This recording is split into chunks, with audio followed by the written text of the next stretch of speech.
So, what if an election wasn't just decided by the people who showed up to vote, but by the weather itself? And I'm not talking about political winds of change. I mean literal storms, raging wildfires, and catastrophic floods. Well, today, we're diving into a Canadian federal election where that's pretty much exactly what happened. I mean, it sounds like a question from a sci-fi movie, right? Can a natural disaster actually change who gets to vote, how they vote, and in the end, who actually wins? Because the thing is, this isn't some what-if scenario. This is a real-world warning sign of what happens when climate chaos and democracy collide head-on. So let's break down exactly what went down. Okay, so to really get what happened here, you have to understand the absolutely chaotic backdrop. This was not your average election. It was, well, a perfect storm of political ambition and a full-blown environmental crisis. So, picture this. On one hand, you've got the Prime Minister calling a snap election. It's a high-stakes political gamble, all to try and secure a stronger mandate.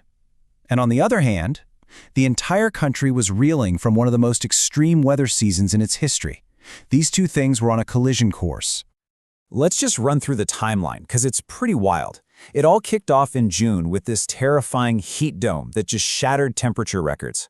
By July, massive wildfires were out of control, forcing thousands of people in British Columbia to evacuate their homes.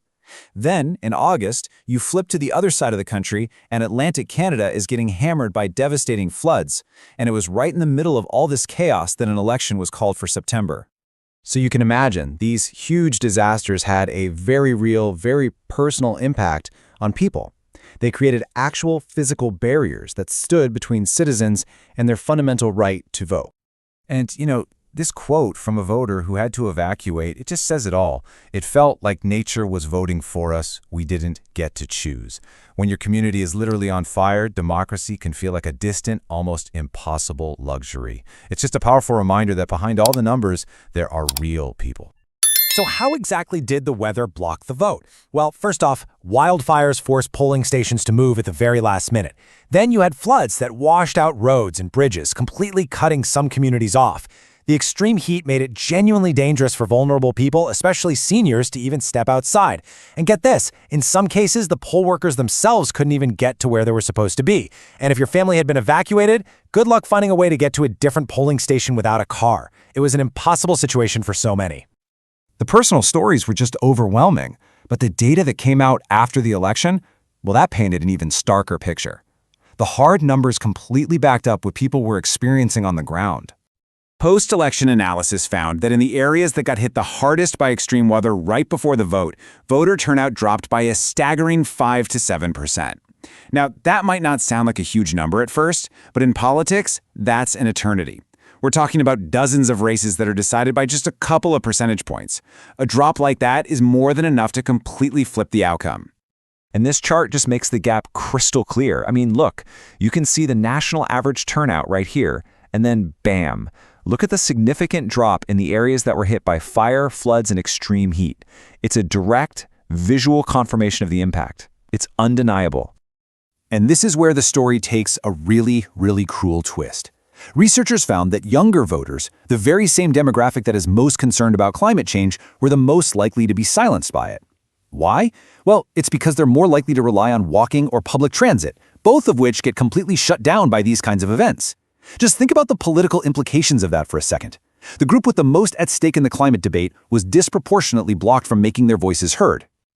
So, what did all this disruption actually mean for the final result? Well, it didn't cause some massive political earthquake, but it absolutely tilted the scales in ways that were subtle but really, really significant.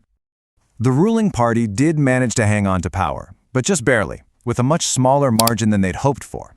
That gave them a weaker mandate to govern. And this was partly because the biggest drops in turnout happened in those rural, weather-hit areas, which completely changed the political math and suddenly put climate resilience front and center as a major issue. Look, this Canadian experience isn't just some local story. It's a case study for democracies everywhere. It's a massive flashing warning sign that our electoral systems, the very bedrock of our societies, were just not built for an age of climate instability. So, what's the solution? How do we fix this? Well, institutions are now scrambling to adapt. After the election, Elections Canada started trying to design a more resilient, climate-proof system.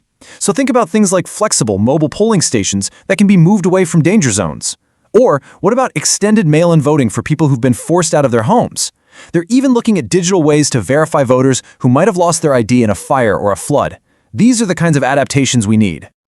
And really, this is what it all boils down to. For decades, we've talked about climate change as an issue for scientists or environmentalists, but this election proved, without a doubt, that it's also a fundamental challenge to our democratic process itself.